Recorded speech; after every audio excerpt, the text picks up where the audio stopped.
Hello, Wankers. Was up, Vankahs? Viva Las Vankahs. Viva, Viva Las Vankahs. That's right. This is Vankah Hours, brought to you by BetMGM. We are here in Las Vegas, Nevada. The whole championship has been thrown into chaos. Max Verstappen is back in this thing, baby. McLaren has thrown snake eyes, and Guenther just threw double ones at the craps table. They put it all on black, and baby, it hit green. It hit Green. Yeah, it wasn't black. Yeah, no. It landed on black 33. Yeah. And they had that shit on 4, and it didn't. Max Verstappen back in this. This is going to be, I'm so hyped right now. You're so happy. you know what? It's shame on me for thinking Vegas wasn't going to deliver. I was like, this race isn't so good, and then the double DQs came, and I was like, we are so back. Like because we're kind of in a hangover type of. Have you seen The Hangover, Guenther? Yeah. One of the movies I've seen. Yeah, The Hangover. We're kind of in a hangover, amazing suite. There's a moment, Yes, where Ed Helms goes, "We are back! We are back! We are back!" I feel like we're back. yeah, we're fucking back. We're back. Yeah, definitely back. We're Yeah, back. exactly. You're definitely back. Yeah, we're here at the Palm. We're living large, and this championship. Guenther, Steiner, Max Verstappen, can he do it? I should not say anybody can do it. As soon as I say that, he's jinxed, you know. I was with Oscar. Guess where Oscar is? Not winning it. Yeah. I was with Max. It was looking, he was not winning it. I changed to Lando. He was winning it. Right. No. So by that logic, you should be pulling for who you don't want to win. Exactly. So now tell me who you think's going to win. Put your bet. So now where are you you put putting me in a your position- horrible bet? yeah, exactly. You put me in a position that whatever I say will be against me. So place a bet based on who you think is based on who you want to jinx.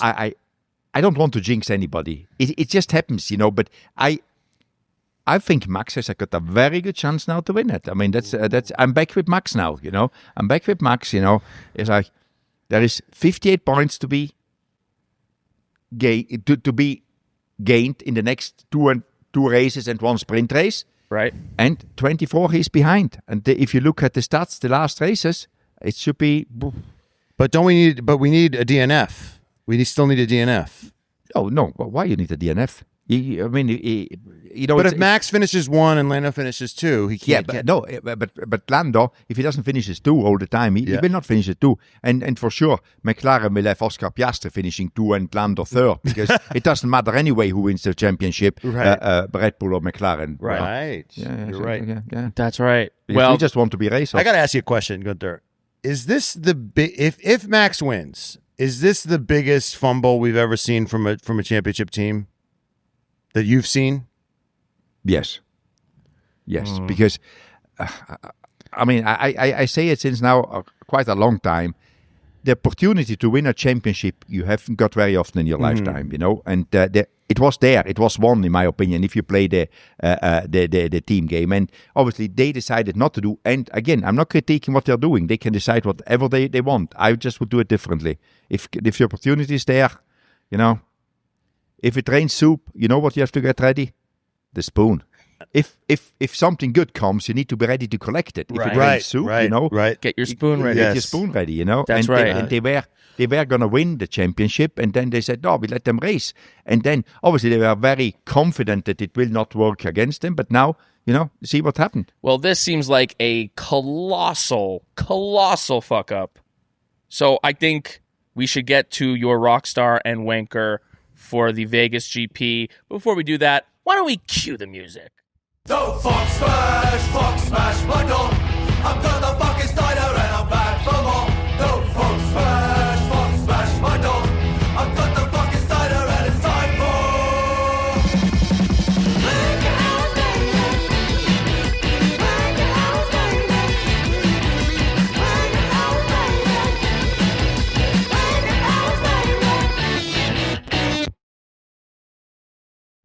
And we're back. Okay, Guenther, we're in Vegas.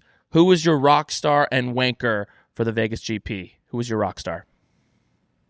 Max. Max, he qualified second, but he tricked Lando into make a mistake on the start. He couldn't win the start, so he basically tricked him into to make a mistake, and Lando went for it, and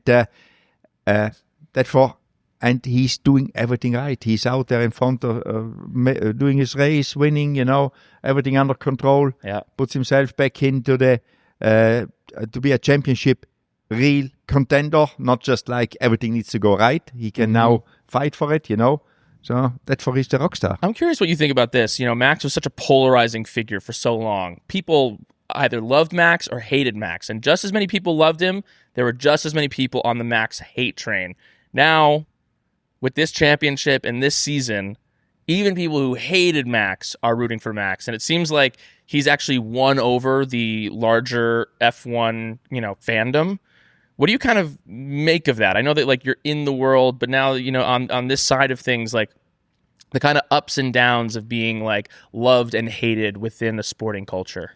Yeah, I don't know why they hated him in the beginning. I think that came because of the few years of dominance he had, and people just, if somebody wins all the time and Max is Max, speaks his mind, but now he's like the almost the underdog in this in this championship, and the underdog came back. So obviously, everybody wants it interesting, and therefore the sympathies go out to him. That's what it is. I think as easy as this, and he's doing a good job. He's he's pretty cheerful.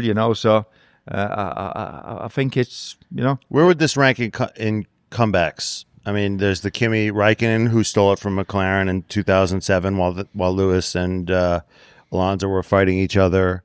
Where would this rank for you? Pretty high, because I don't know, before the summer break, who would have given anything, or who would have said that Max could win the world championship? Yeah. It was like it's not going to happen. But, I mean, he kept on fighting. He never gave up, He kept on, and he always said, whenever I sit in a race car, I want to do the best I can do. Sometimes you win and sometimes you don't win, but you still do the best.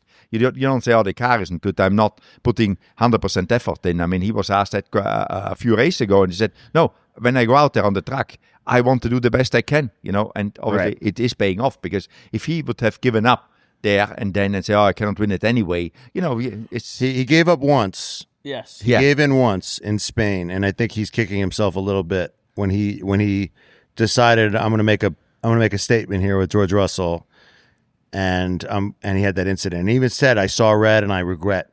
That was as close as he got to admitting fault. Right. Well, because now he's 24 points behind Lando. That was a 10-point swing that happened in Spain when he ran into George. If he doesn't do that, if he keeps cool in that moment, this is a 14-point difference, and it's even that much more on because now, I mean, it's 24 points.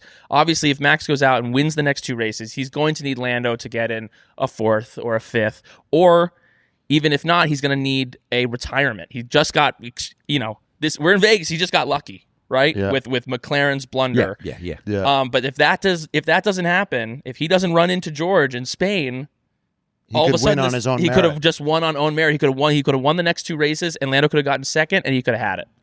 Yeah, but it could. It doesn't work. But I think what he learned there, he learned a lot about it, and he didn't do anything wrong afterwards anymore. So take that away. So, but now we just have to wait for the next two races. What is going to happen? And the best for him to happen is if there is a strong Mercedes or a strong Ferrari out there helping him to win the world championship, because that, I think, is the key now. I think what he can do. He knows, but the McLaren, we know it's strong, but how strong can the Mercedes be, and how strong can the Ferrari be to steal points away from McLaren, I would love it if Lewis Hamilton helped Max Verstappen achieve this next championship. Yeah. If Lewis Hamilton held up Lando in some race because the Ferrari's good or at Qatar. Or we could have Michael Masi back on the last race. That's it. Although it's interesting because they're actually, from what I saw on track yesterday, the Mercedes of George Russell they're actually incentivized to race Max harder than they would race Lando. Like Lando, they let him by because they're actually in a constructors battle with Max in Red Bull. Right. So if Lando's behind Mercedes, they might just let him go. Whereas if Max is behind, they might fight a little harder. Yeah, but I think you're overthinking it there a little bit. What you do and I'm what you too don't. intelligent. Yeah, That's the problem. You're just too much for Formula One. You know? He's too smart for this world. You need to go into physics and stuff like this. You know, yeah. That's right. Okay, Max, obviously you're Rockstar. Guenther, I think we know the answer to this one. Who was your wanker for the Vegas GP? I think you know it. Yeah, McLaren. You know, it's like How do you fuck that up? How do you fuck that up? I mean, they don't even have to win. They just have to not get disqualified. Yeah, but I think how they fucked it up was because there was no dry running. That's my opinion. You know, they didn't have enough data of blank wear, and they took data from before, and you know, racetracks which are not permanent like Las Vegas, everything changes every year, you know, and I think it's as simple as this: they just run the car too low. Yeah, but they were the only team without dry running. Oh wait, everybody else had the same problem. I'm not finding excuses for them. I said they fucked that one up. That is what they fucked up, you know. Okay, their data they used was not correct for Guenther, I have a question. How many times was Haas in your tenure disqualified for plank wear? I don't know if it was once or never, you know, but not very often. But I mean, again, you cannot compare the Haas effort with the McLaren. I mean, it's different leagues of race teams, you know. I guess but it it's just sounds like it was you guys are about even. On blank wear. On blank wear. It just feels like at this point of the season, you're in just kind of prevent defense. Defense. You're err on the side of caution. You're erring. Even, you know, there was a discussion about Lando into turn one, right? It was just kind of like, and he went aggressive, but there was just kind of like, yeah, you know what? Let Max go. Like, you don't need to win this race to win the championship. And, you know, that turn one got squirrely, but like he didn't get into a crash because on some level, I think in his mind, he's just like, yeah, like I don't need to win this race to win this championship. And if you're McLaren, you say, let's err on the side of not getting disqualified. Prost won 4 championships this way. Yes. But they made, in my opinion, they made a genuine mistake, you know, and you know, being cautious doesn't prevent you to make mistakes. Obviously, what you say, you should be more careful, but you don't know that you need to be careful. They were convinced. I mean, it was like McLaren was never really good here in Las Vegas. They said before the race, we are prepared very good for Las Vegas. This year we understood why we weren't competitive. Right. I guess they lowered the car a little bit too much to be competitive, you know. But do you give them credit for making it fair and also doing it to Oscar's car? Does that help your assessment? I mean, you got me there. It's like, 2 wrongs don't make a right anyway. But do you think they went and shaved down Oscar's plank, you know, to make it even because of the pit stop, right? Remember, they try to make everything fair? Yeah, exactly. Yeah, they said, we run both cars low. Don't worry about it. If we get disqualified, we do it together. Okay, so I'm curious. During the race, there's this narrative, okay, Lando's lifting and coasting because of fuel. It's because of fuel. When we were talking before this, you're like, no, it's not because of fuel. They knew about the plank wear. That's what you think that was what was really going on there? I'm pretty convinced it was. I mean, the fuel, they never mentioned fuel. That was the rumor going around because it's very unusual that you say lift and coast is early without really saying the problem. So people jump to the conclusion, you know, they must have a fuel problem, but having not enough fuel in the car would be even a bigger mistake than the blank wear. But do you think it was a distraction to like try to distract the but FIA? they didn't say it. Somebody else, somebody just said everyone it. was assuming that. The official line was, well, we couldn't catch him anyway, so why should we push really hard? That was the official line. So when do you think that they realized that this was an issue? Like once they started to coast, lift and coast. And what do you think? Put me, you know, you've been on that pit wall. Just like put me in what you think the vibe was when whoever realized the like. It's kind of like, is there like a red dot on a sensor, and you're like, no. People looking at the data, they see how much touching you're doing. Is a calculation from the touching, from the intensity. You've got those temperature sensors down there. You know you're touching, and you know that the plank with your touching, we are wearing it out. Right. So people either sitting in England normally, they will say, hey guys, we are touching too much, you know, something is going wrong. And then you get the message, guys, we are not getting, at the end of the race, we will be, you know, illegal. So, but you get that message, and then obviously the race engineer tells him, lift and coast, and he tells him exactly where to lift and coast, where the biggest touching is happening of the car. Wow. Now, how do you say bullshit in Italian? Sparacagate. Sparacagate. So that's what it was. Yeah. That's what. Oh, the fuel. The fuel thing. The fuel thing. Yes. And we have to have our listeners check in. Were they telling Oscar to lift and coast, or was this attempted sabotage? Listeners, go listen to Oscar's radio, because we didn't hear anything about Oscar lifting and coasting, because maybe they were going to just throw him to the wolves as a distraction. Because, maybe that would have been too obvious if you have to slow down 2 cars. You know?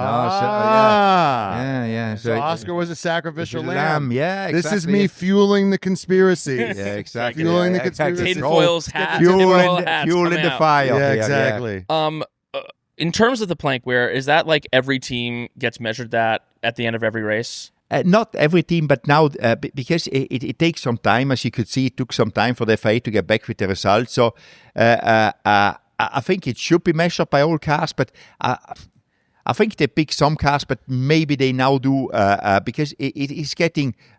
With the ground effect cars more and more, the plank wear was a problem. You know, I think they for sure measure now the 10 cars and the points. Right. You know. Oh yeah, and and now that you're looking back, you saw that Oscar's car, when he was trying to overtake, was sparking a lot on the straights. So maybe they were like, But So what do you do if you're Stella, if you're Zach Brown at this point? Like, how do you get morale to be back up? Who's to blame here? Like, this is.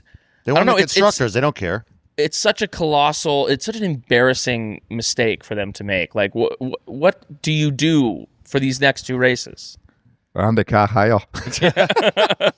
No, I mean, obviously there was a mistake made, but mistake happens, you know. I mean, I don't think anybody intends did something wrong. Obviously, as you said, it's an embarrassment for a team like McLaren to make a mistake like this, because all the other 9 teams didn't make this mistake, you know. So there was something, as you said before, everybody was running Friday and Saturday in damp or wet conditions, you know. So you wouldn't know what it is, and obviously, I guess you learn a lesson. That's the only thing you can put it down with. But I mean, there is not one person which is in charge of the plank wear. You know, there's a group of people, and they got it wrong. You know. So, but is there ever an instance, like a situation like this, whether it was Lando in Amsterdam, or not Amsterdam, in Zandvoort, Netherlands, or a situation like this where an engineer or Zach Brown or somebody comes forward and says to a driver, "I'm sorry," where an apology is made? I think they for sure made. I mean, you know, but normally that goes both ways, because sometimes a driver throws the car off, you know, and a driver cannot be too critical about it, because then he knows next time he makes a mistake, he gets it back. He gets it back. So you're working as a team, and obviously they are very unhappy about it, but they know it wasn't done with a bad intention. It was a genuine mistake. But just to push back a little bit there, and I was joking earlier, there is this culture of, like, when they say they don't care about the Drivers' Championship, like, they've said that their focus is on the constructors. So from an outsider looking in, or if I'm a driver, when I hear that, then I think, okay, maybe your eye is not on the ball as much. Maybe you don't care as much. When I'm Oscar and they don't complain about the turn 1 penalty. Was it Brazil or Mexico? Brazil. Yeah. I get the feeling that you don't care. Oh, you know, you got your constructors, you got your bonuses. That's how it could feel, right? That you're just not as focused. Yeah, it could feel. You're right. It could feel like this, but you know, I continue to say it's very weird to say we don't care about the Drivers' World Championship. For me, that is not understandable, and I don't have the answer. But obviously, they don't want to interfere who is in front and who not, and they rather lose a championship than interfering.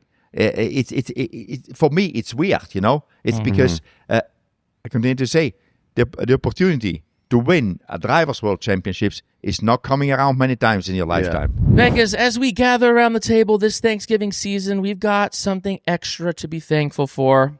our partnership with BetMGM. Just like piling your plate high with turkey, stuffing, and pumpkin pie, ooh, that rhymes, BetMGM is serving up a feast of special offers for our listeners each week. And if you haven't signed up yet, use bonus code Vankah, and you'll get up to a $1,500 new player offer on your first wager with BetMGM. Here's how it works. You download the BetMGM app and sign up. Deposit at least $10. Place your first wager on any game. If your bet doesn't hit, you'll receive up to $1,500 in bonus bets to keep the celebration going. So, while you're passing the mashed potatoes and cheering on your favorite team this holiday weekend, make sure you sign up with BetMGM.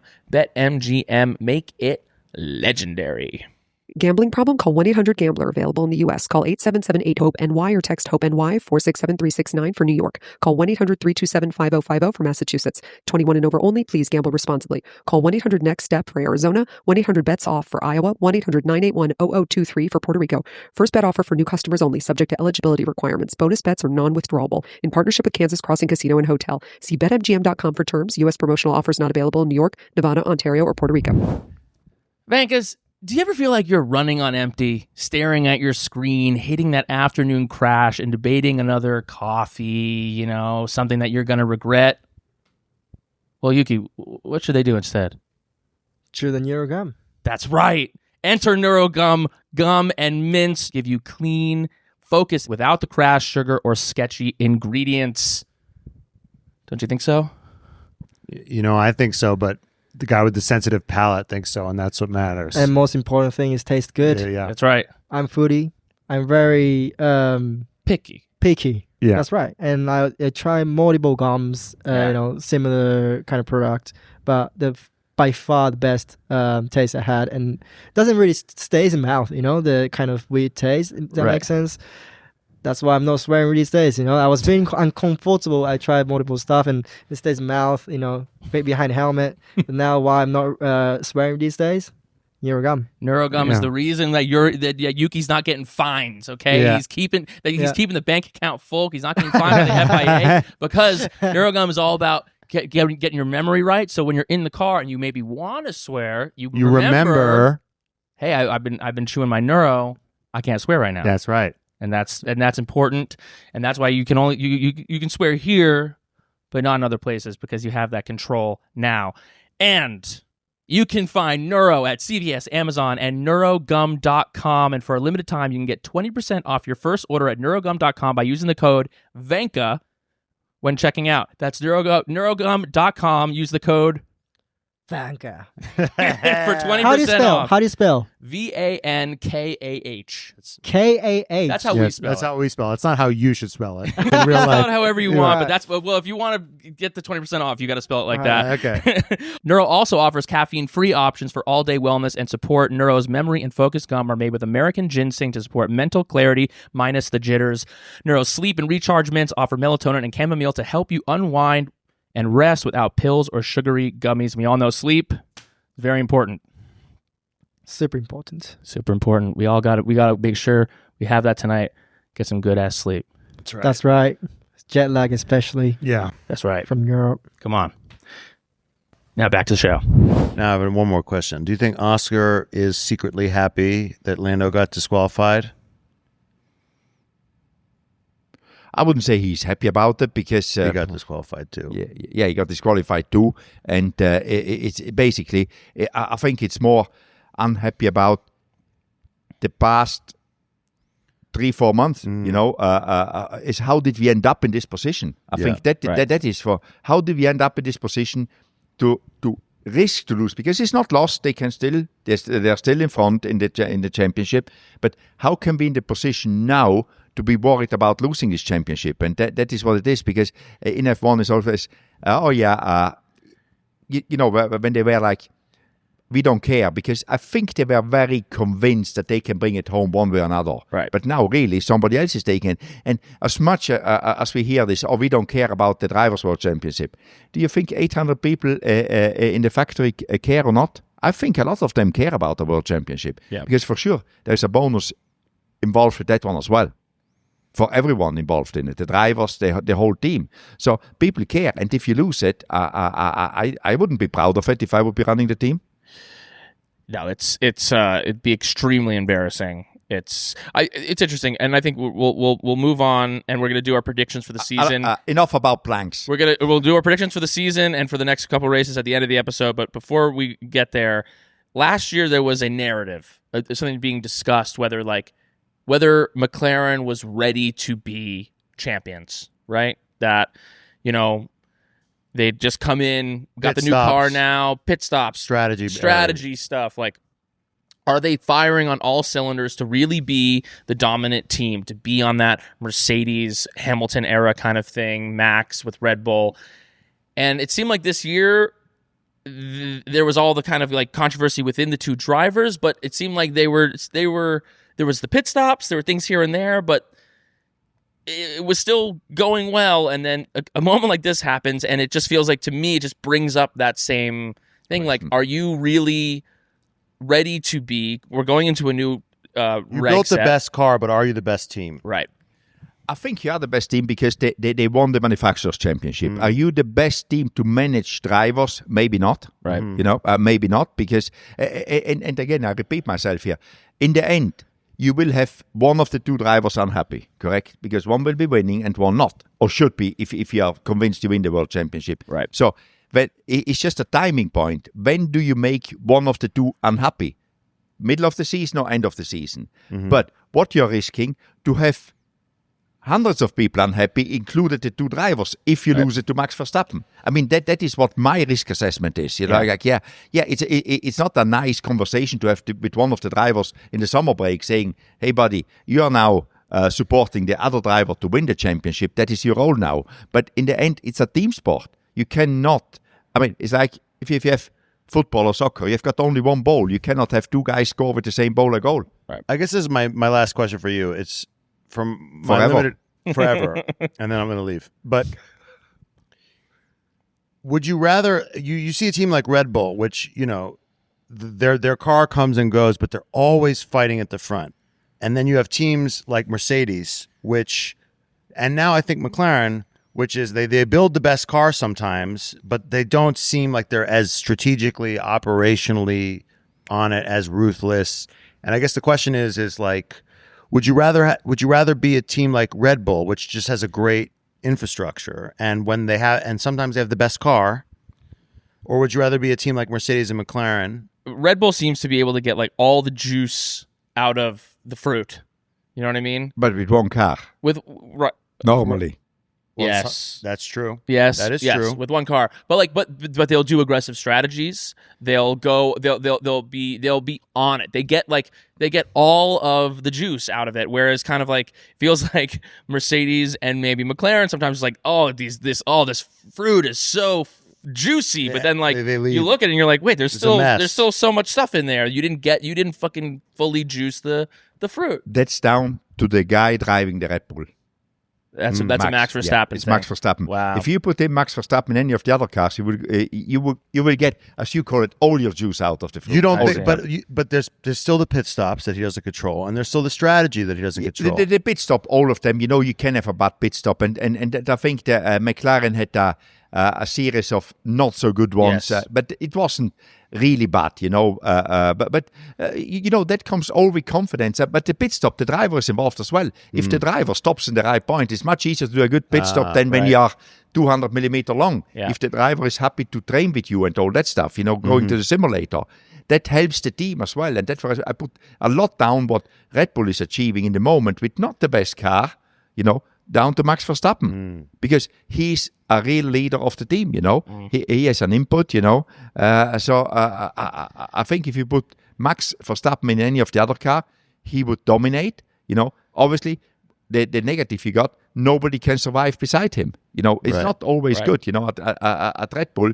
I mean, how many drivers have tried that, and nobody achieves it because the guy is just so good, and everything else around him doesn't work. There is no juice left for the other people. That's right. That's right. Yeah, Max drinks it all. Okay, we're gonna do our predictions for the season at the end of the episode.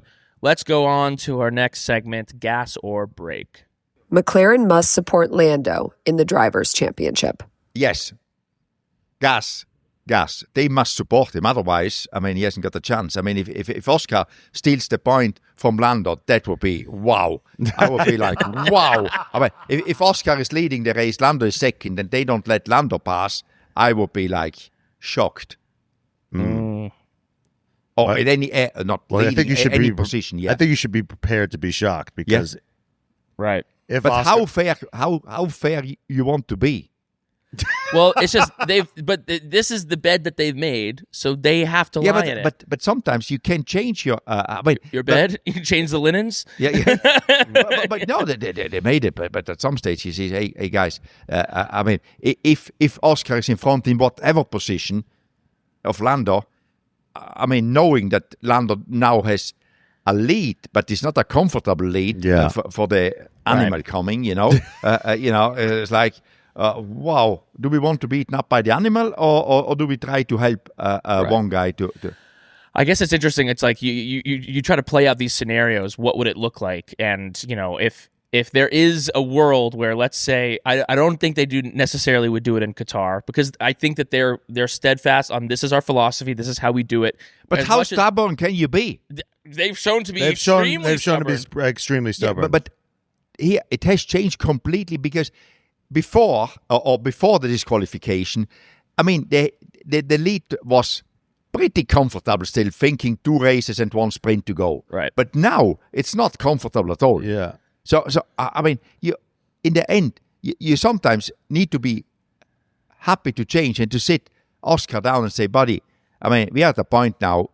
Yeah. A lot can be lost. You need to help us now, because Oscar, he can still win it himself as well. I'm not taking away that, but how many chances do we see that one? Yeah, it feels like we've been in this movie. It feels like the moment in the movie where you got the guy and you're monologuing and you're talking about how they're not killing him. They could have killed Max multiple times this season and they haven't done it. And now he's coming back and kills both of them. Yeah, exactly. That's what it feels That's like. a good story. Yeah. Yeah. I'm playing out a scenario in my brain. I'm like, what would it actually take for them to do it? Because I don't think that they want to do it. I don't think that they're going to do it. But I guess I'm like, is it contractual? If it gets into Abu Dhabi, let's say Max is winning the race, he's leading, and like Lando's in 5th and Oscar's in 4th. Right. And it's like Lando needs to be in 4th in order to win, and Oscar's already out of the championship. At that point, I'm like, well, then you do it. Well, then but at that point, it's might be too late for Lando, and at that point, it's too late for Lando at that point, maybe. Yeah, if he needs, I'm saying in this scenario, he needs 4th in order to cover off and win the championship, and Oscar's already out of it. Yeah, but and it how doesn't long affect you want his to wait? place. How long you want to wait? I mean, if you can help it next race, I mean, why would you risk it? Yeah. Yeah. No, I mean, you mean gas or brake on it? I'm going gas. It looks like they have to do it. Right. I mean, you're dealing you have an opportunity. You have a wild, like you said, you have a polar bear in your room, and you're like talking about whether it's humane to just shoot it. And because it might, because you're vegetarian and it conflicts with your beliefs, and the polar bear is not paying attention, and you have the opportunity to easily kill it, and they're just not doing it because it conflicts with their Buddhist philosophy or whatever it is. And then the polar bear gets upset and then it eats you. Exactly. The polar bear is as offended that you didn't kill it. Yeah, exactly. Yeah. No, it's full gas. Come on, McLaren. Kill the polar bear. Kill the polar bear. The papaya color polo. Yeah. Next prompt. Behrman is the best Haas driver of all time.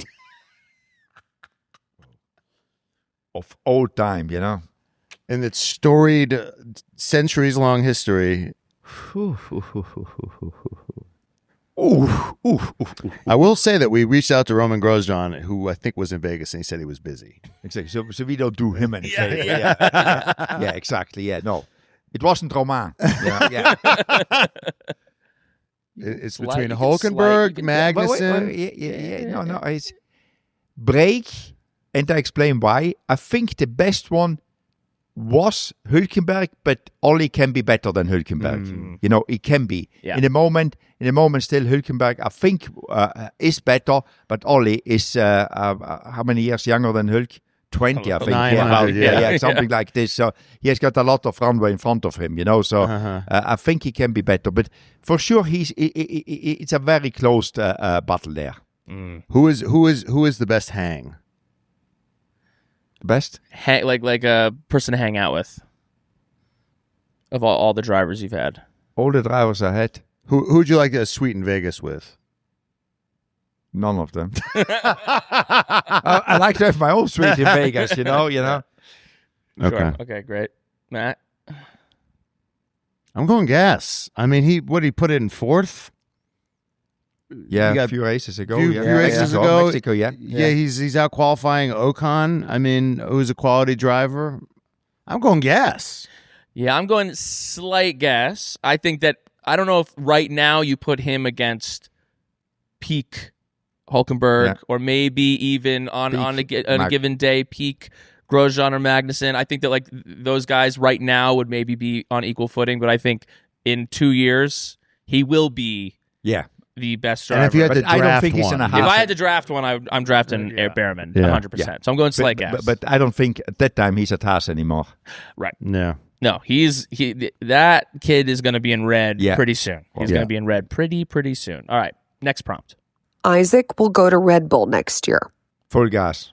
I think Red Bull is planning doing that, and he's doing a good job. And let's see what he can do against Max, the animal. Yeah.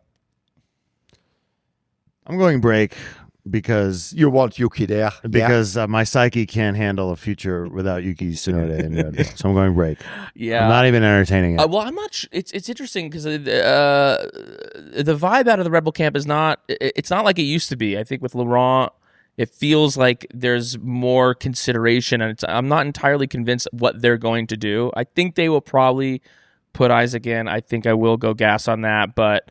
I mean, be careful what you wish for. I think he's feeling himself this year, and there's been a long. It feels like a World War I movie where they blow the whistle and you go over the top, and it's just you know, that's what it feels like. Yeah, I mean, how many times? What's the definition of insanity? Yeah. Just doing the same thing over and over and respecting a different result. I think that is it legal to just run one car? Can you do that? No, you cannot do that. But they could. I know you cannot even change the driver. I think it's you can change them 3 times a year. You cannot change them every race. So right. But I mean, Max Verstappen's but in third place basically on his own this year, just alone. But think about it. You could take all the cost cap and just put it towards one car. That's what they should be doing anyway, right? And the second car, just give him a car which you started the season with. Just put him in a Camry. Or put him in a Camry. Or you do 3 V-carbs. Yeah. Just run 3 V-carbs because those cars are easier to get along with. Yeah. I think that if Yuki was in that V-carb, he'd be having some fantastic performances this year, and he would look like the hero that he was. Yeah. And then maybe they would say you should go in the Red Bull next year. Exactly. Yeah. Exactly. Good career move. Yeah. That's right. Next prompt. Max will win the World Drivers' Championship.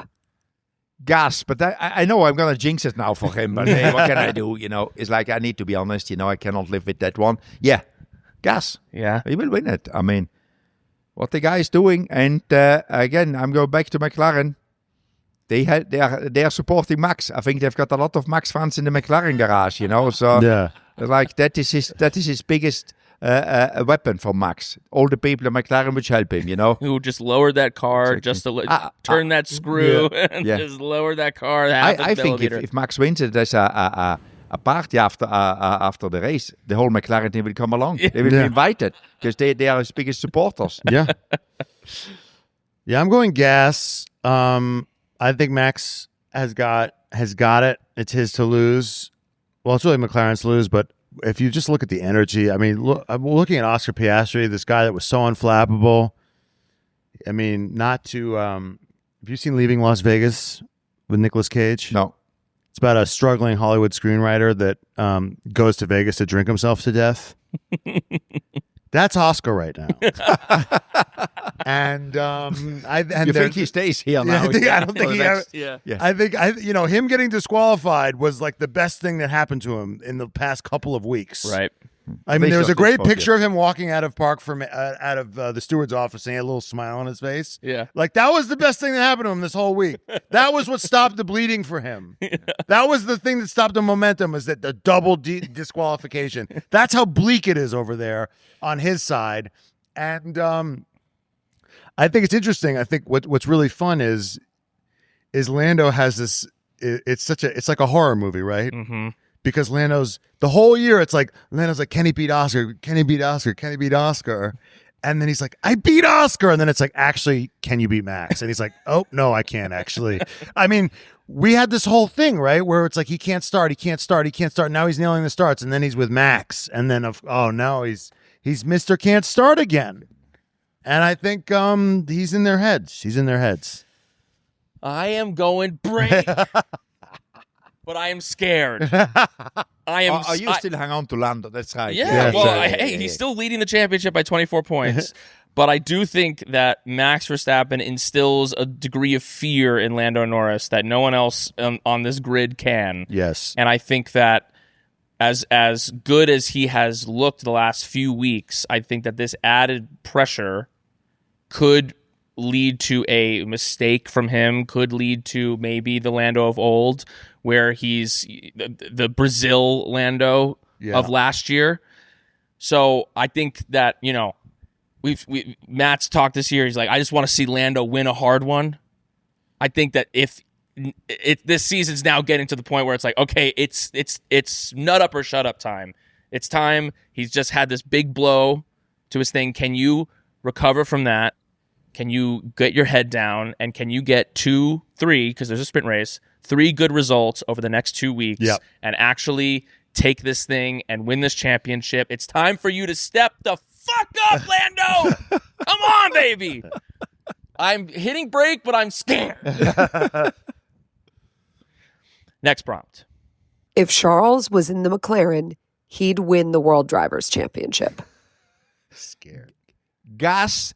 If the team helps him, if you've got the same strategy, maybe not. But gas, yeah, because he seems to be, more stable than the 2 McLaren drivers. Because but then again, being in the position in a car which can win the championship and not having the 100% support of the team, would that knock his confidence? I don't know that. So, but I think he could do it. Yes, gas. I'm going break, not because he's not talented, but he just seems like he's a schlemazel. He's got no luck. If he had any luck, he'd have no luck at all. He just seems like more things. He would have, his engine would blow up twice. His skid blocks would be he would get DNF'd twice. His tires would blow up. He would have even worse pit stops. I just feel like whatever bad things happen to him at Ferrari, he would bring to McLaren. That's a good point. I'm going break. Yeah, I think the chaos of this year. I think that Charles is a sensitive bee. I think he was if he was having to deal with the politics, the papaya rules. I think those would totally ruin his I don't think he would be a nice guy about it like Lando would be. He would be screaming on the radio about it. He would be like, no! Yeah. Every time I'm nice, it fucks me. Like, it would be even worse, I think. Yeah. I think he's got the skill, but I don't know if he's got the mental fortitude to deal with the back and forth with papaya. I think that would break him. That's right. Next prompt.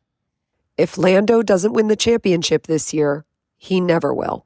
Break. I don't know what is coming in the future if he's in the right car. I think as a driver, he can win it. Obviously, he needs to be at the right place at the right time, because who knows what is coming, I'm going gas. It's now or never. He's got to seize the moment. If he blows this, he'll just be the fucking guy who blew it. And I think probably Mercedes we're probably looking at an era of Mercedes dominance, and there'll be a new kid on the block that's exciting, and this whole thing's going to pass him by. He's got to grab the bull by the horns and win it now.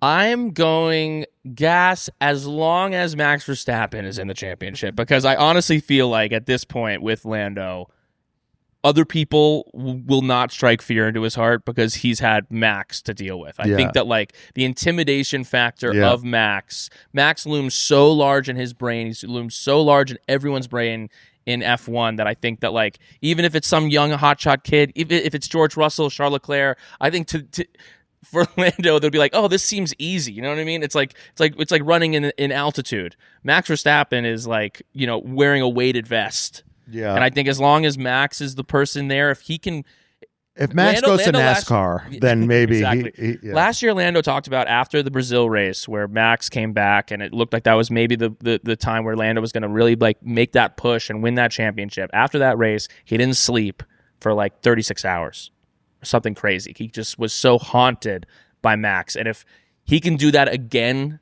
to him this year, I think So how long do you think he doesn't sleep this year? If he last year after losing a race, he didn't sleep for 36. If he loses the championship, he won't sleep for a fucking week. Forever, yeah. He'll be a mess. Yeah. I mean, it's like totally. Max is just he's his nightmare. He's truly the nightmare of Lando Norris. So, I think he's got to, baby, time to step the fuck up and change your fate, my king. Marshals being on the track again is unacceptable. Full gas. I mean, there is no excuse for that one, you know.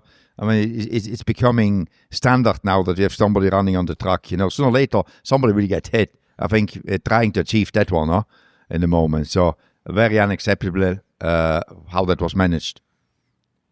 How do you know, Zach Brown has this great quote, right? We don't make the same mistake twice. Now, we can argue about whether that's true, but in theory, it's a good idea. Well, you know what it is? It is true. It is true because in Mexico, they had one marshal on the track that could have been killed. And in Vegas, they had multiple marshals that could have been killed. So they tried hard, but you think they misunderstood? No, it wasn't the same mistake. It's different. It was a different mistake. You know. But instead of bettering, you think better is if you have got more, normally, you know? Because bettering means having more. Yes. They got it wrong. Nobody explained, and what bettering means nobody on the track. Nobody on the track. They went the wrong way. Yeah, they went the wrong exactly. Direction. So we excused them. So what do you?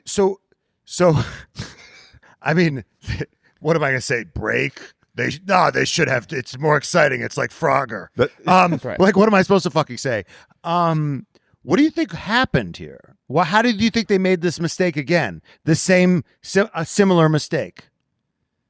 I think we are all still waiting of an explanation of this from the FIA, because if something bad happens, normally, you know, if you're a federation, you should explain it to the people, because I think a lot of people saw this on TV and it's not a thing to do, you know. Normally, this wouldn't be on TV, but I think it will be maybe now the director's fault which showed it on TV. And not what actually happened, you know. But I don't know what happened. It's and I don't know exactly how it works. But the marshals are managed by, let's call it the local manager of the marshals. You know, each corner has got a chief marshal, which has got some marshals, and then is in contact the chief with race control, and then he deploys his people to do what they are doing. It's not like it's a hierarchy in there. Right. And I you know, if you don't know who gave the command, go or come back or don't go, who slipped off.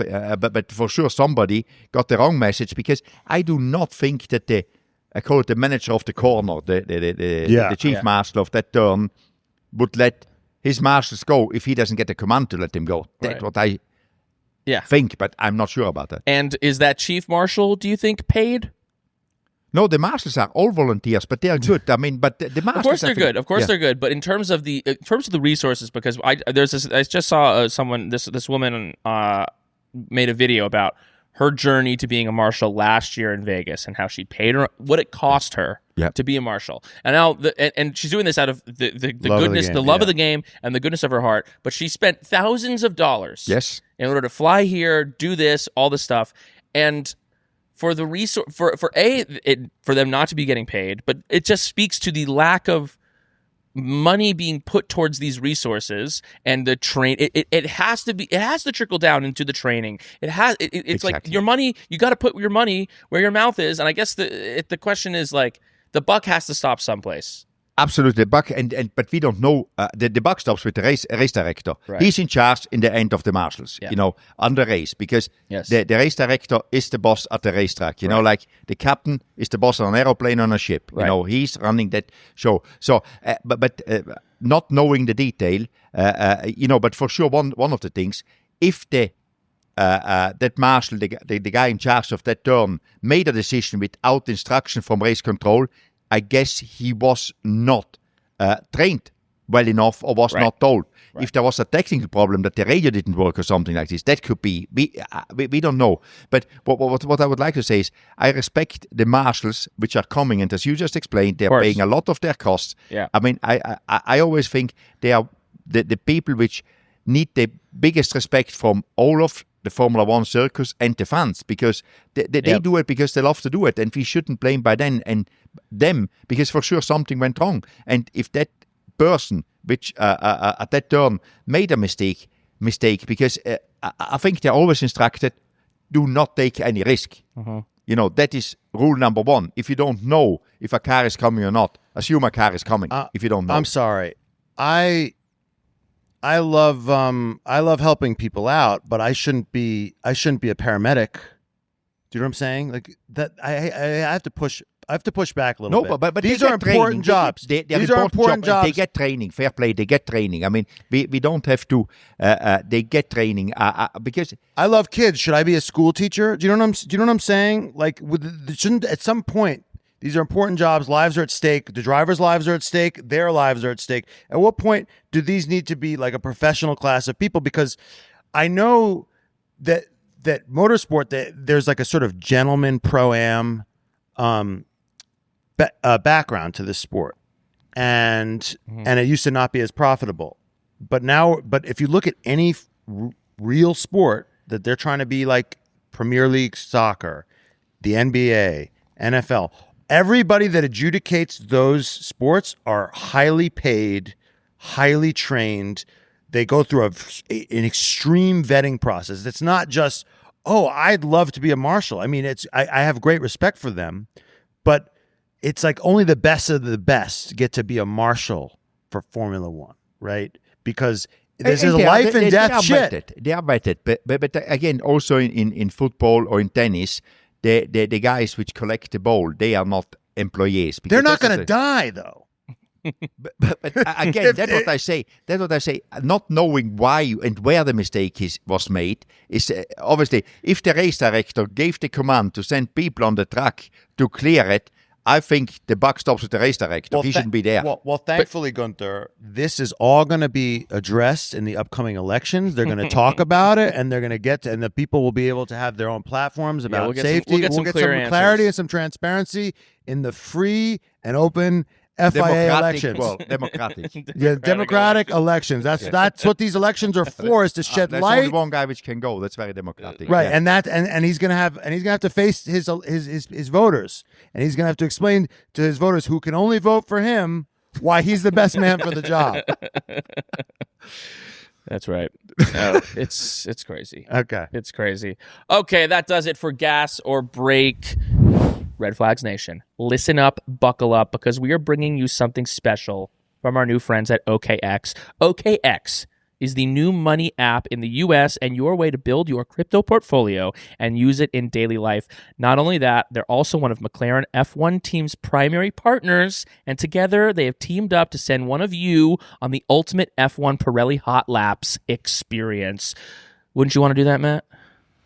Yeah, I want to do it so I can make everybody jealous. I want to make my ops super Can you jealous. imagine how the ops will feel when you get that video of you in a McLaren supercar at the US GP at one of the US races? Because with this package, you will get 2 $1,000 flight vouchers, a weekend pack with surprises, and the big one, OKX, in conjunction with McLaren, will invite you and your plus one to enjoy an F1 Pirelli Hot Lap in a McLaren supercar.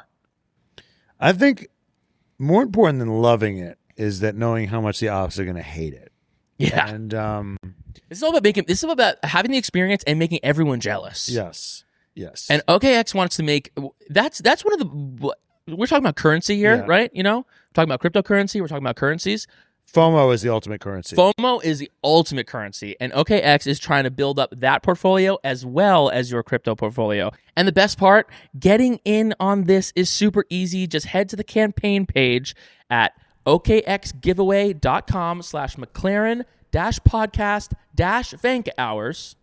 Click join now and create and verify your OKX account, which only takes a few minutes. Once you're verified, you'll automatically get $10 in free Bitcoin, which honestly, you want to grab now because it's been taking a dip, but we all know what happens with Bitcoin. That $10 right now is going to go a lot further, so you're going to want to get that right now, and you'll be entered into a draw for that unforgettable weekend experience. Once again, visit okxgiveaway.com/McLaren-podcast-Vankah hours now, and maybe we'll see you with OKX and McLaren Formula One team in 2026.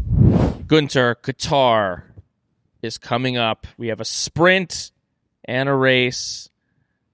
What are your predictions for the Qatar GP? I guess. The sprint. Okay. Oscar Piastri. Okay. He now has nothing to lose. He was Sure. at the back. His old Oscar. Yeah. Second, Max. And third, Charles Leclerc. Wow. What happens to Lando? He's under pressure. He will make a mistake. And it's only the sprint, so he loses This very is where, little points. let's not forget, Oscar Piastri won his first, he won a sprint in Qatar. That was the first win he ever got. Good memories, yeah. That's exactly, yeah. Good vibe. Race, Max Verstappen, because it will be Max. Max will be back, Lando and Oscar. Ooh, okay, so you think Lando messes up in the sprint, figures it out for qualifying for the race, can make it happen? Okay, I'm gonna do the prediction you should have done. I'm gonna do the prediction you should have done. Ready? All right. Go for it. I think Lando Norris has got this locked in. He is gonna bounce back, and he is gonna storm the sprint race and the feature race. 30 seconds, it's going to be a masterclass. He's going to leave everyone else in the dust. Then Oscar Piastri close second, and then I think Max is going to have a horrible race. He's going to be in tears. He's going to be in shambles. He's going to absolutely shit his pants. And he's going to finish in the back of the field. It's going to be George Russell third, and his mortal enemy. That's my prediction, which should have been yours. Jinx incoming. I think it's going to go Lando, Oscar, Max. I think the McLaren's going to be very strong in Qatar. Sorry. We've got only a week to wait. And season predictions. Who do you think? Where do you think this trio ends the year? Max, Lando, Oscar. Matt? Lando's got it in the bag. Lando, Oscar, Max. You're hanging out too much with him. He's trying to jinx it. I'm trying to jinx it. He's intentionally jinxing it. Yeah. I think it's going to go Lando, Max, Oscar. That's what it's going to be. No doubt you were saying that one, but anyway. That's right. Well, I got to stick with it. This has been, as much as I'm a Lando guy, I am thrilled that at least this season is going. I think Lando. It's another chance for Lando to prove that he's championship material. Mm-hmm. And we're gonna have 2 fucking thrilling weekends of Formula One racing. Pressure's left a privilege. To go. Pressure is a fucking privilege. Yeah. And that's the pressure of doing this podcast with Guenther Steiner. It's a privilege every single time, Guenther. We're so grateful. Don't start to cry now. For the pressure of doing this pod with you. We're here in Vegas. We're in this amazing suite. We're feeling like ballers. Yeah, thanks to the Palms. Thank you to the Palms. Thank you to all of Vankah Nation. We love you guys. We'll see you in Qatar. Goodbye, Vankahs. Goodbye, Wankers.